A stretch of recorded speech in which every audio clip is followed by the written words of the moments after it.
As an actor, Laird Cregar was what they would call a spellbinder. What do you want? He had this genius for illuminating the dark souls of these villains that he played in the movies. Your eye cannot leave him when he's on screen. It's amazing. And he had this ability that whenever he was in a role, to dominate the screen. Laird Cregar was really only in films for 5 years, but in those 5 years, he revealed as much about his inner demons and his inner pleasures as actors who went on for decades. He could draw the audience in so they were almost a part of him, no matter what role he was playing. Even if it was Jack the Ripper. And it takes a genius actor to do that, and that's exactly what he was. He was a genius actor.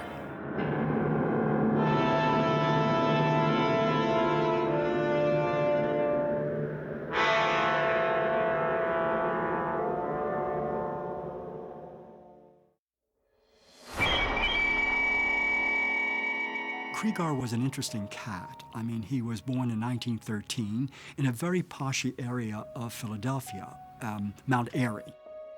Cregar used to say that from his very first moment of consciousness, he wanted to be an actor.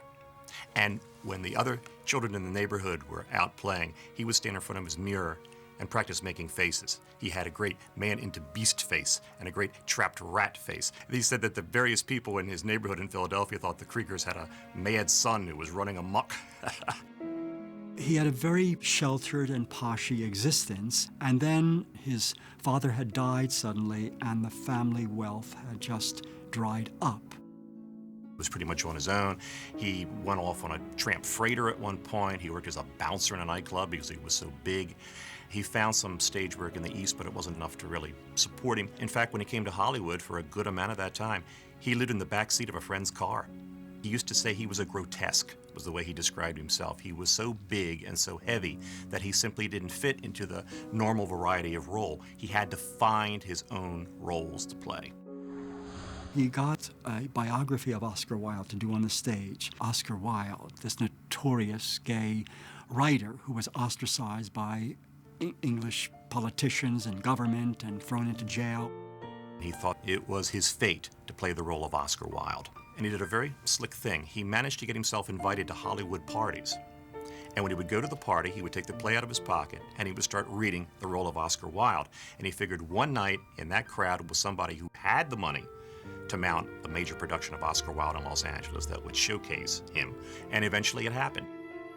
And he performed it at the El Capitan Theater in Hollywood, and it was a sensation. And as the Hollywood Reporter put it, they'd never remembered a Hollywood crowd going as they put it, gaga over an actor in a role as the Hollywood crowd did over Cregar as Oscar Wilde. Everybody went to see it, including his idol, John Barrymore. John Barrymore wrote him a note, and that was the end-all and be-all. Darryl F. Zanuck also saw Laird Cregar as Oscar Wilde and also was impressed and put him in Fox movies. Zanuck signed Cregar because there was no one like Cregar at any studio, because he was unusual, if not unique.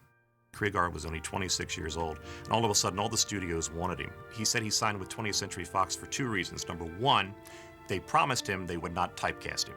They'd give him a variety of roles, and that was a very, very big issue with him. He said the other reason he went with 20th Century Fox is because their big character actor was John Carradine, who, of course, was very gaunt, and he said we certainly wouldn't be in competition for the same roles.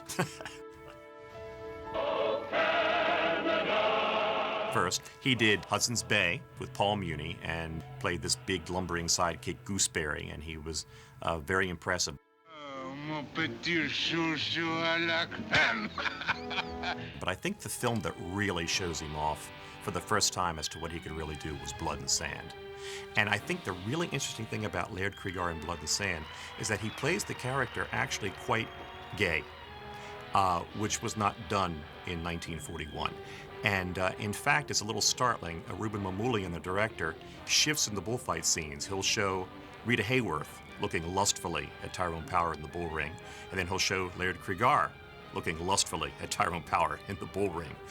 And in fact, when Power eventually slams the sword into the bull's brain and the bull goes down, Cregar jumps up and screams and yells, and you really kind of get the impression he's having some kind of a sexual release. It's very daring stuff for that time in Hollywood. Of course, the film that really put Laird Cregar on the map was I Wake Up Screaming. And he plays this macabre detective who's like a modern Javert from Les Miserables. And of course, the climax of the film reveals that actually he is a very sick boy. Of course, Victor Mature traps him, and Cregar spins around and you see this wonderful childhood trapped rat face, like, I'm caught. But in I Wake Up Screaming, he is magnificent. He's scary, he's pathetic, he's sensational. A totally new type of villain in 1941 movies. He would go to nightclubs and the cigarette girl would look at him and run away, or he'd get on an elevator and the elevator girl would look at him and turn around and put her face in the corner, and then when he would say, what's the problem? They would say, well, I saw you when I wake up screaming, and I don't want to look at you. In Heaven Can Wait, he plays the devil. And he is, I suppose, the jolliest, most charming, urbane, but actually still very sinister devil you could imagine. Being a very serious actor and very passionate about his work, he was always very afraid of typecasting. So, in a way, he loved playing villainous roles because they're always the best parts. They're the most meaty roles and the most colorful roles, and he loved that. Even on loan out for Joan of Paris, he's a Gestapo agent. He's a effeminate fifth columnist at Paramount for This Gun for Hire. He brought a soulfulness to his villain parts. There was a twisted quality. There was a sort of confused quality that he had in his own mind, I think, that came across, and also a literate, polite, soft-spoken quality. And plus, he was just like a physically imposing man. I think most of the actors who worked with Laird Cregar really liked him because he was very charming. He was very funny. He loved to recite Byronic verse. One of the great things about Laird Cregar that other actors said is that they wouldn't go off to their dressing room while he was playing a scene in which they did not appear. They would stick around to see what he could do. John Brahms said on The Lodger that Laird Cregar was very charming and very eager and very easy to work with. This was one of, if not the biggest parts that Cregar had had, and it was the title role. Even though he was given third billing, the movie's called The Lodger, and The Lodger's played by Laird Cregar. The Lodger was a showcase for Laird Cregar, both the greatest villainous role he was ever going to receive as Jack the Ripper, and also because it was the film that really set him loose. This is the film that let Laird Cregar's imagination out of the cage. And some of the areas he gets into in the role of Jack the Ripper are pretty kinky areas. The fact that he, I think, plays the role somewhat effeminately to give the impression that perhaps this character is homosexual. Have you ever held your face close to the water and let it wash against your hands as you look down into it? Also the fact that he seems to be in love with his dead brother, which is not only homosexual but incestuous. Here's a portrait he painted of himself. Isn't that a wonderful face? Look at that remarkable brow, it's lofty. You see the life in those eyes, they're fine and clear. There's a sensitivity about his lips. It's the kind of role that an actor loves because it has many different depths to it. He could play it, as he does in the beginning, as a sort of soft-spoken man of the Bible who is tortured, who has a deep inner unhappiness that he doesn't communicate to anybody. Or he could play it as he does at the end, as an insane, trapped animal. You almost get the impression he's going to explode. He starts gasping for air. His entire side of his face begins to quiver. I mean, this is real, magnificent, over-the-top acting, but it works. When Ruben Mamoulian, who directed him in Blood and Sand, was making Laura, he wanted Laird Cregar to play Waldo Lydecker. Mamoulian was fired. Otto Preminger came in, and Otto Preminger said, no, Laird Cregar, because he translates as a heavy. And everybody would know right at the outset that he is the villain of the piece. I think the fact that Cregar lost Laura was catastrophic because it pinpointed to him that he was an obvious villain. This really was a signal to Cregar that, uh-oh, my career is in trouble. He had his foot stuck in villainy, and that it made him very desperate to want to escape. His size, his physicality spelled out grotesque. He looks like a heavy, he translates as a heavy. He wants to play romantic and good and optimistic. I think if you look at the picture that Jack the Ripper looks at, in the film. It's almost like he's not only just looking at this character who's supposed to be his dead brother, he's looking at his ideal of how he would like to look and how he would like to go through life as this handsome man. He found a novel, Hangover Square. And the novel is about a schizophrenic. One side of him is very romantic and very beautiful and very loving of woman, and he really is not in touch with the other side. And Cregar signed up, having read the book, thinking, this is the best role I'm ever going to get. And every rewrite, suddenly it wasn't set in contemporary Britain, anymore. It wasn't set in dingy pubs. No, it was back to the Victorian East End. It was back to the fog and the gaslight. Suddenly he was sounding a lot like Jack the Ripper. Darryl F. Zanuck wanted the whole team to do what they did with The Lodger. And what they did, according to Laird Cregar, they mangled the work. It wasn't what he wanted them to do. And he refused to do it. And they said, why? Why don't you want to do it? He says, because I don't want to become the Bette Davis of 20th Century Fox. So they put him on 8-week suspension. One of the things that baited Cregar to want to do the film was the fact that he was promised that in the sense that he was playing a musician, he could play some of his own compositions. Well, of course, once the script took the form that it did, that went completely out the window. They got Bernard Herrmann to score the Concerto Macabre that is played at the climax of the film. And of course, to add insult to injury, Cregar then had to learn to synchronize his hands to the music being played, which was actually played by the musician Ignacy Hilsberg. He kind of resigned himself to do it. He wrote a letter to his niece saying, well, it's the same kind of thing as before, but I think I can make it a little better. It led to his thinking, okay, I'm going to lose weight without telling anybody, make myself look more attractive, and when this thing comes out, they'll see I'm right. He talked about this great desire to marry Auberon. And she, of course, told him, she encouraged him, said, you got a great face, Laird. And if you only lose the weight, you could be a romantic hero. Nobody in the front office at 20th Century Fox ever had the slightest idea of his being a leading man. And that was just, that was the tragedy. Zanuck's attitude is, I'm paying every week a 260-pound character actor who's great as villains. I don't want another leading man. This was not what Cregar wanted. He wanted to be something else. His homosexuality was another stressful thing for him, whether to suppress it or to show it. 1943 was a very different world than it is today, and you could not come out of the closet, as the cliche goes, without repercussions, and certainly if you were a public figure, you had to be very guarded. It's very tragic that somehow this image he had of himself as a Hollywood monster, as a grotesque, kind of warped together with this image of himself as a sexual deviant, which is unfortunately how many people of that persuasion might have seen themselves at that time in history. And he felt he had to change.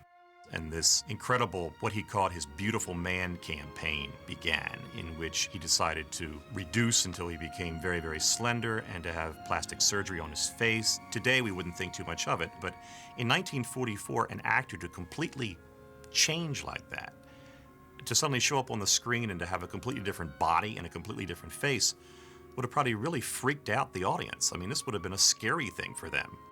But he didn't see it that way, and even if he did, it was beyond him at that point. He was absolutely hell-bent on this metamorphosis that he wanted to achieve, and it was very sad. He lost 80 pounds between The Lodger and Hangover Square, and he continued to diet. At the same time, Laird Cregar was gay, but he apparently fell in love with a woman who was an actress, I'm told. At the very least, we know she was a Pasadena socialite. So not only was he going to lose weight, but he was going to have an abdominal operation that reduced his intake of food, and he was going to have all kinds of plastic surgery to his eyes and to his face and so on. He was pushing himself and pushing himself and pushing himself, probably taking Benzedrine or some kind of pill that would make him lose weight. Well, that affects your judgment and affects your sense of reality. Plus, he was in the middle of a heat wave. And also, John Barham was really a taskmaster. Suddenly on Hangover Square, he was difficult.